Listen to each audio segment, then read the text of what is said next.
حدیث نمبر 4549۔ حضرت جابر رضی اللہ عنہ فرماتے ہیں رسول اکرم صلی اللہ علیہ وسلم نے فرمایا کعب بن اشرف یہودی کو کون قتل کرے گا، کیونکہ اس نے اللہ اور اس کے رسول کو اذیت پہنچائی ہے۔ حضرت محمد بن مسلمہ نے کہا یا رسول اللہ، کیا آپ اس بات کو پسند کریں گے کہ میں اسے قتل کر دوں؟ آپ نے فرمایا ہاں۔ انہوں نے عرض کیا آپ مجھے اجازت دیجئے کہ میں اس سے کچھ بات تعریفاً کہوں، ایسی بات جس کا ظاہر کچھ اور بتائے اور مقصود کچھ اور ہو۔ آپ نے فرمایا کہہ لینا۔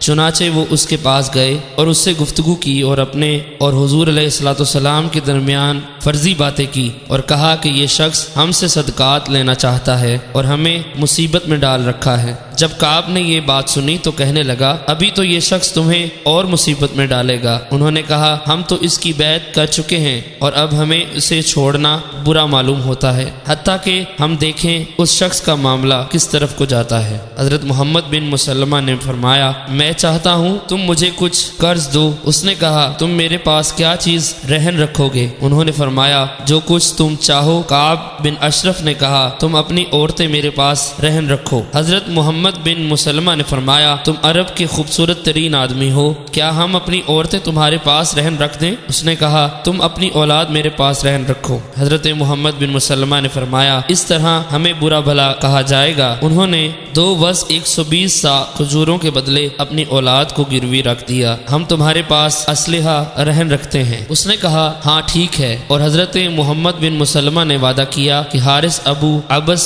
بن جبر اور عباد بن بشر کو لے کر تمہارے پاس آؤں گا۔ راوی کہتے ہیں یہ لوگ اس کے پاس گئے اور رات کو اسے بلایا۔ کعب ان کی طرف جانے لگا تو اس کی بیوی نے کہا مجھے ایسی آواز آ رہی ہے جیسے خون کی آواز ہو۔ کعب نے کہا یہ محمد بن مسلمہ ان کے رضائی بھائی اور ابو نائلہ ہیں۔ معزز آدمی کو اگر رات کے وقت بھی نیزہ بازی کی طرف بلایا جائے تو وہ چلا آتا ہے۔ حضرت محمد بن مسلمہ رضی اللہ عنہ نے اپنے ساتھیوں سے فرمایا جب وہ آئے گا تو میں فوری طور پر اس کی طرف ہاتھ بڑھاؤں گا، اور جب میں اس پر قابو پاؤں تو تم اس پر حملہ کر دینا۔ جب کعب نیچے اترا تو اس نے اپنا سر چادر سے چھپایا ہوا تھا۔ انہوں نے کہا ہمیں تجھ سے خوشبو کی مہک آ رہی ہے۔ اس نے کہا ہاں میرے ہاں فلاں عورت ہے جو عرب کی سب سے زیادہ معطر عورت ہے۔ حضرت محمد بن مسلمہ نے فرمایا مجھے اجازت دو کہ یہ خوشبو سونگھوں۔ کعب نے کہا اجازت ہے۔ انہوں نے اس کا سر پکڑ کر خوشبو سونگھی، پھر فرمایا دوبارہ سونگھنے کی اجازت دو گے؟ اس کے ساتھ ہی اس کا سر مضبوطی سے پکڑا، پھر فرمایا اس پر حملہ کر دو۔ چنانچہ انہوں نے اسے قتل کر دیا۔